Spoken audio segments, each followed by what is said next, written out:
الحمد للہ رب العالمین والصلاة والسلام علی رسولہ الکریم وعلی آلہ واصحابہ اجمعین۔ رمضان کی ان مبارک گھڑیوں میں مطالعہ حدیث کے دوران آج ہم احادیث کی کتابوں سے، سیرت کی کتابوں سے دو اہم واقعات سے سبق حاصل کرنے کی کوشش کریں گے۔ پہلا واقعہ معراج ہے اور دوسرا واقعہ ہجرت ہے۔ معراج کے واقعے میں ہمیں یہ بات ملتی ہے، مفسرین نے، محدثین نے، سیرت نگاروں نے یہ بات لکھی ہے کہ معراج کے موقع پر اللہ بزرگ و برتر نے نبی محترم حضرت محمد مصطفیٰ صلی اللہ علیہ وسلم کو آسمان کی بلندیوں میں اپنے دربار میں حاضری کا موقع دیا، جہاں بہت سی نعمتیں اور بہت سی انعامات دیے گئے۔ وہیں پر ایک بات یہ بھی لکھی جاتی ہے کہ 14 نکات 14 کمانڈمنٹس، 14 بنیادی باتیں نبی صلی اللہ علیہ وسلم کو معراج کے موقع پر عطا کی گئی، اور معراج کے واقعے کے چند دنوں بعد، تھوڑے عرصے کے بعد ہجرت کا واقعہ پیش آیا اور لوگ مدینہ ہجرت کر گئے۔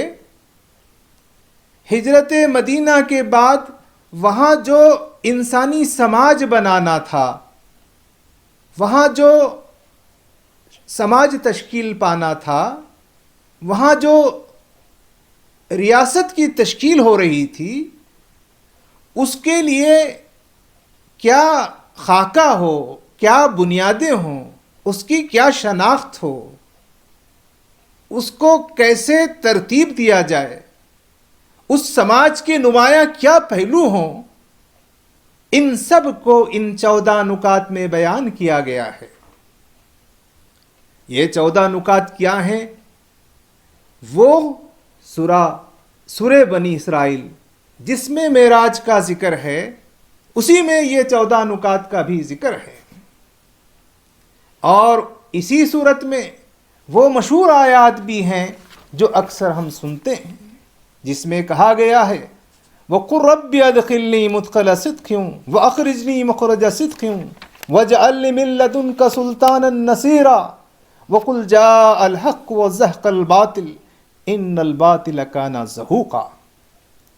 یہ جو آیات مبارکہ ہیں، اس میں یہ کہا گیا ہے کہ اے پروردگار، مجھ کو جہاں بھی تو لے جا، سچائی کے ساتھ لے جا، اور جہاں سے بھی نکال، سچائی کے ساتھ نکال، اور اپنی طرف سے ایک اقتدار کو میرا مددگار بنا دے۔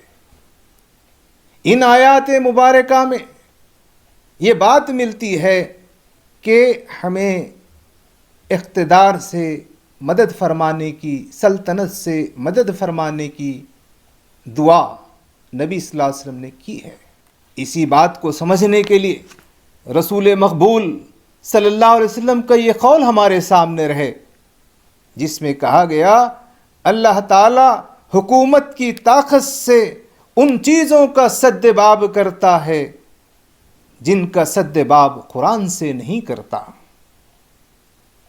اس بات کی تفہیم میں لکھا گیا، اس سے معلوم ہوا کہ اسلام دنیا میں جو اصلاح چاہتا ہے وہ صرف واعظ و تذکیر سے نہیں ہو سکتی، بلکہ اس کو عمل میں لانے کے لیے سیاسی طاقت بھی درکار ہے۔ تو معراج کے واقعے میں جو 14 نکات دیے گئے، جس کی بنیاد پر انسانی سماج کی تشکیل ہو، اور ہجرت کے واقعے کے بعد اس سماج کی تشکیل کا مرحلہ شروع ہوا، اور ایک ایسی سلطنت کا، ایک ایسی حکومت کا، ایک ایسے اقتدار کی بنیاد ڈالی گئی جن کی نمایاں خصوصیات یہاں بیان کی گئی ہیں۔ ہم اس موقع پر معراج کے واقعے میں دی گئی ان ہدایات کو اس لیے پڑھنا چاہتے ہیں کہ مسلمانوں کے سامنے یہ بات واضح رہے کہ دنیا کے اندر دنیا میں کیسی تبدیلی لانا ان کے پیش نظر ہے.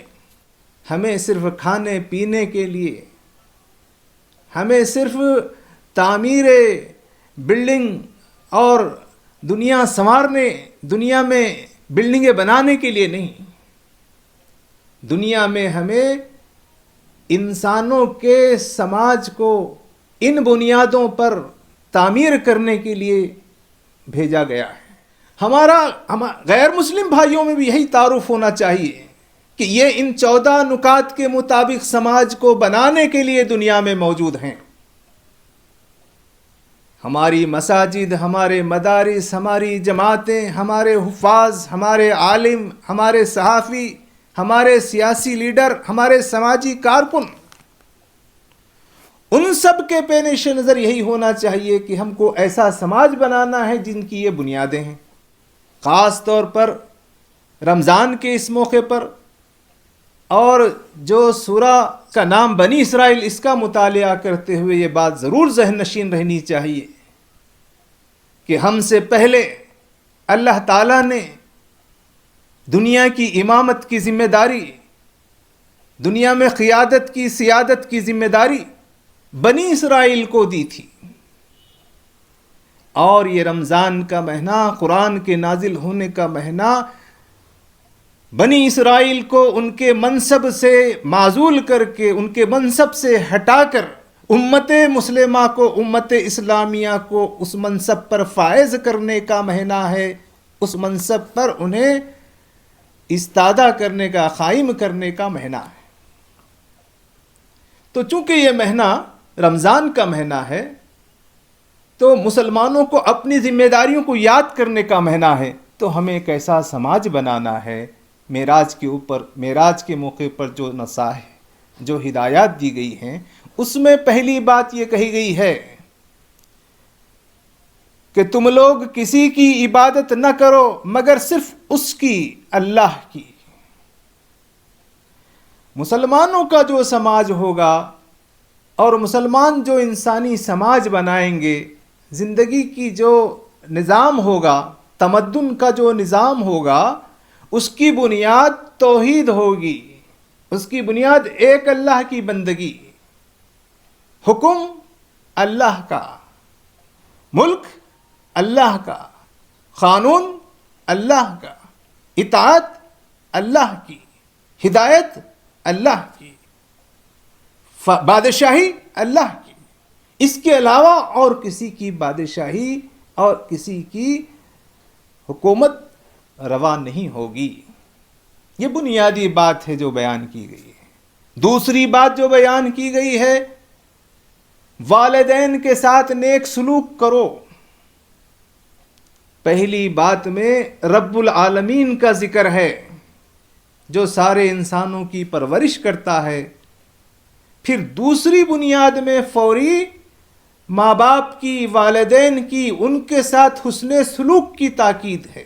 پہلا حق اللہ کا، اس کے فوری بعد جو حق ہے وہ ماں باپ کا ہے.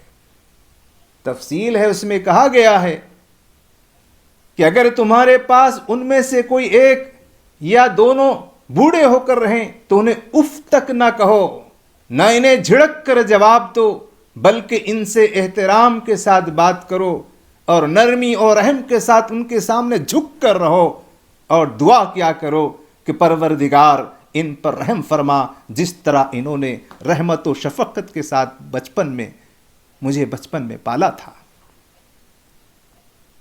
دوسری اہم بات، مطلب یہ ہے کہ جو اسلام جو انسانی سماج بنانا چاہتا ہے وہ اللہ کی ہدایت اور اس کی حکمرانی میں ہو. اس میں ماں باپ کا حق ادا کیا جاتا، ان کے ساتھ حسن سلوک ہو. اب ہم دیکھ رہے ہیں اتنا تعلیم یافتہ سماج ہے، سائنس اور ٹیکنالوجی کا سماج ہے، ہم سائنس کی 21ویں 22ویں صدی میں قدم رکھ رہے ہیں، لیکن اولاد ماں باپ کا حق نہیں پہچانتی ہے. یہ تعلیمات آج سے 1400 برس پہلے رسول اللہ صلی اللہ علیہ وسلم نے دی ہے کہ انسانی سماج کیسا ہو، اس کی بنیادیں کیا ہوں۔ تیسری بات کہی گئی، رشتہ دار کو اس کا حق دو اور مسکین اور مسافر کو اس کا حق۔ ہمارے رشتہ دار وہ ہماری مدد سے محروم نہ ہوں، رشتہ دار ایک دوسرے کے معاون اور مددگار ہوں، اور جو مسکین ہیں، جو غریب ہیں اور جو مسافر ہیں، وہ غریبوں کا، ان مسافرین کا رکھوالا وہ سماج ہوگا۔ اسلامی سماج میں، مسلم سماج میں کوئی مسکین، کوئی مسافر محروم نہیں ہوگا۔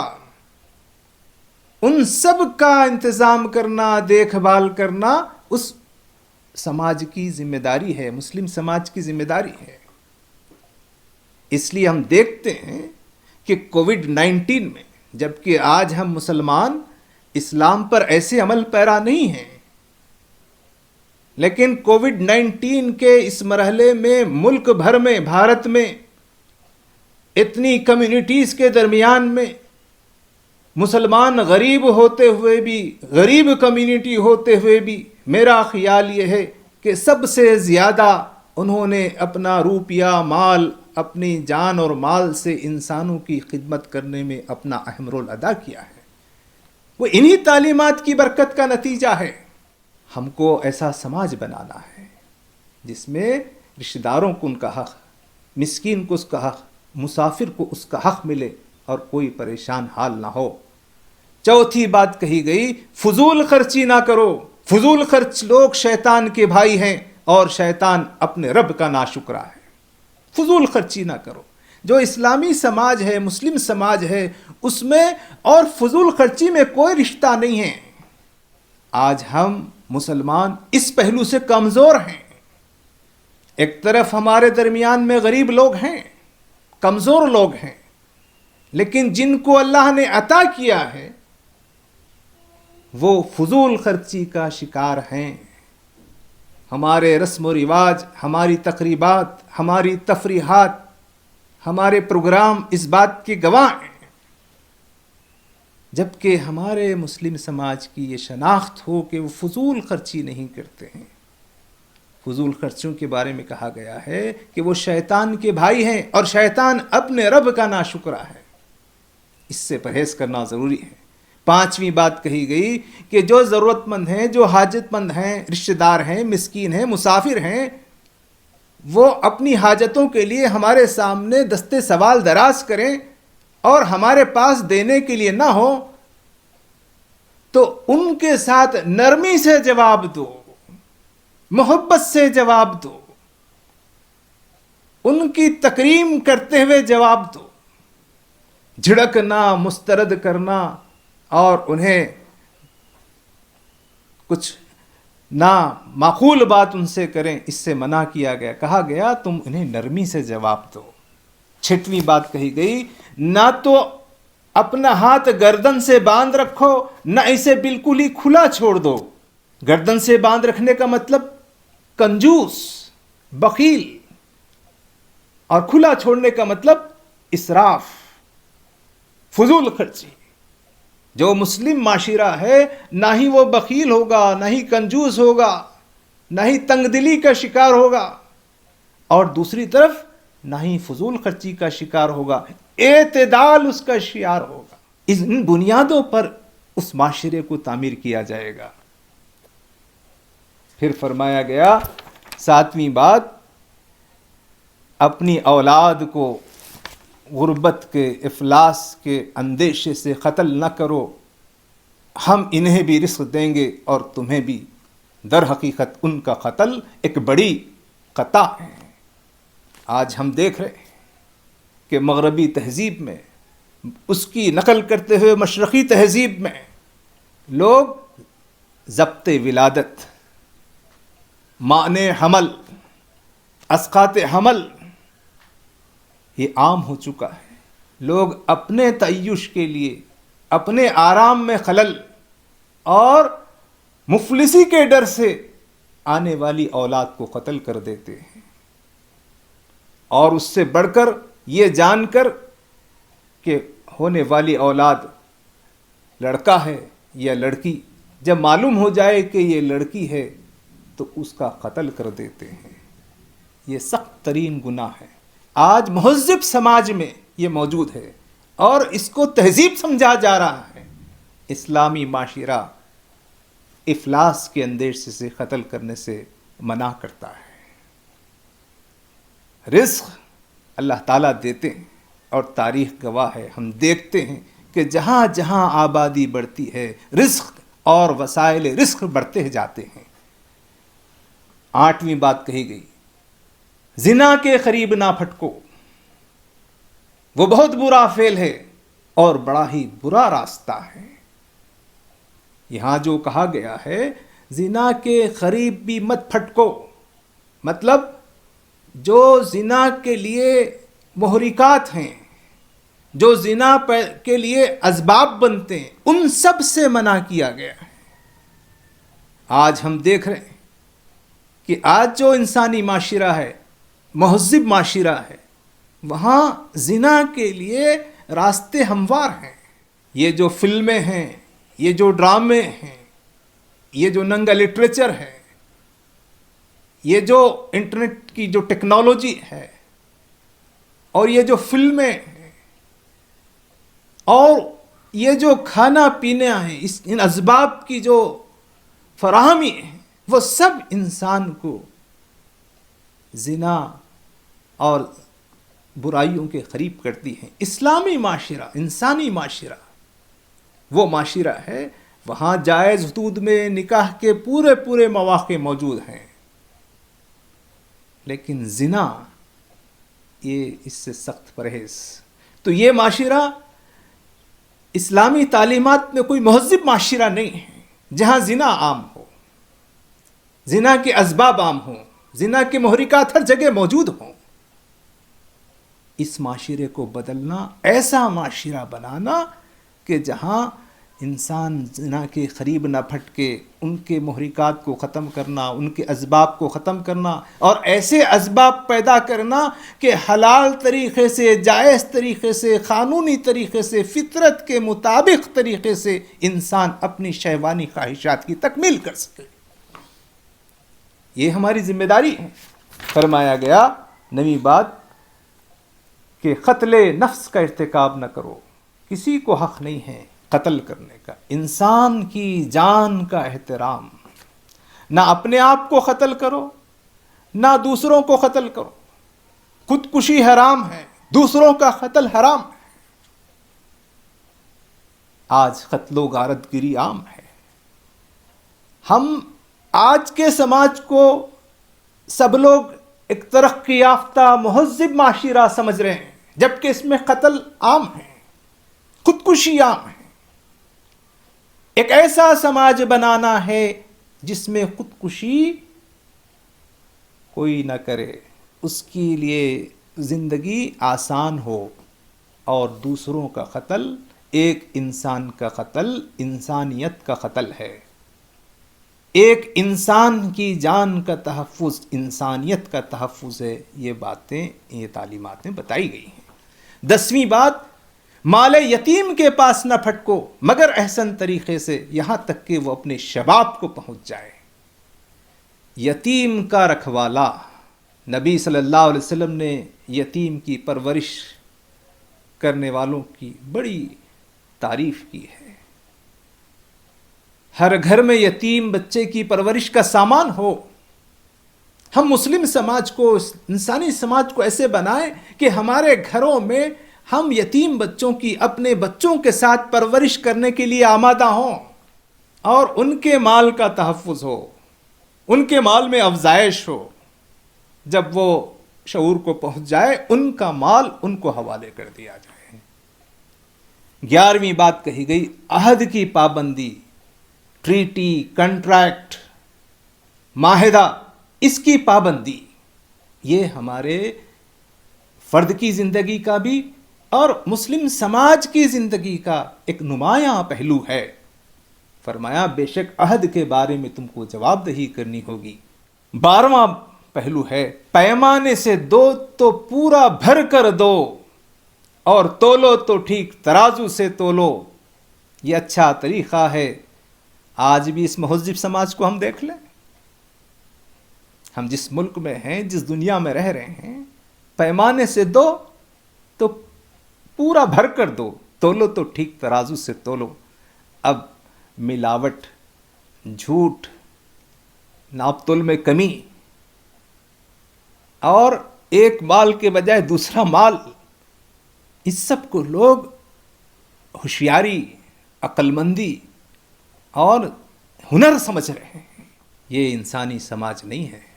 انسانی سماج وہ ہے جس میں دو تو پورا بھر کر دو، تولو تو ٹھیک ترازو سے تولو، ٹھیک ٹھیک تولو. ایسا سماج بنانا ہے. اس سماج کی آج بھی سب کو ضرورت ہے.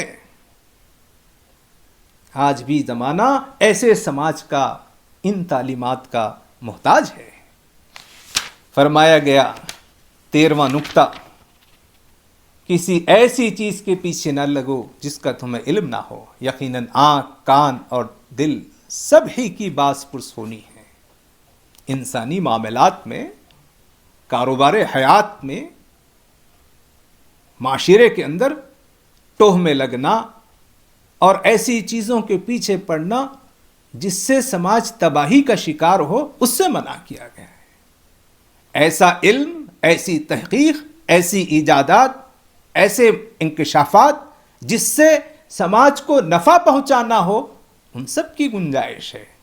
14ویں بات کہی گئی، زمین میں اکڑ کرنا چلو، تم نہ زمین کو پھاڑ سکتے ہو نہ پہاڑوں کی بلندی کو پہنچ سکتے ہو. انسان کو تواضع کی، انکساری کی، عاجزی کی، اعتدال کی تعلیم دی گئی ہے. انسان بن کر رہنا کی تعلیم دی گئی ہے. فقر، گھمنڈ، غرور، تکبر، لوگوں کو حقیر سمجھنا، اس سے منع کیا گیا ہے. یہ 14 نکات بیان کیے گئے. یہ بنی اسرائیل اس سورہ میں موجود ہیں. یہ معراج میں دی گئی ہدایات ہیں. ہجرت کے پہلے یہ چیزیں فراہم کی گئی اور ہجرت کے بعد انسانی معاشرے کی ان بنیادوں پر تعمیر کی گئی. رمضان کے اس موسم میں، جو رمضان کا مہینہ جائزے اور احتساب کا مہینہ ہے، ہم مسلمانوں کو اپنی اس حیثیت میں غور کرنا ہے کہ کیا ہم ایسا سماج بنا رہے ہیں جس میں افلاس کے ڈر سے لوگوں کا قتل نہ ہو، اولاد کا قتل نہ ہو، مال یتیم کی نگرانی، مال یتیم کی نگرانی ہو، جہاں ناپ تول اس کے پیمانے ٹھیک ہوں، جہاں زنا اس کی روک تھام ہو، جہاں قتل اس کی روک تھام. یہ سب امور ایسے ہیں جو ہمیں رمضان میں دعوت احتساب دیتے ہیں، دعوت عمل دیتے ہیں کہ رمضان کی اس مہینے میں ہم ان پہلوؤں پر غور کریں تاکہ رسول اللہ صلی اللہ علیہ وسلم کی دی ہوئی تعلیمات، قرآن مجید کی تعلیمات پر ہم ایک اچھا معاشرہ بنانے کی طرف پیش رفت کر سکیں. اللہ تعالی ہماری مدد فرمائے. وآخر دعوانا الحمدللہ رب العالمین.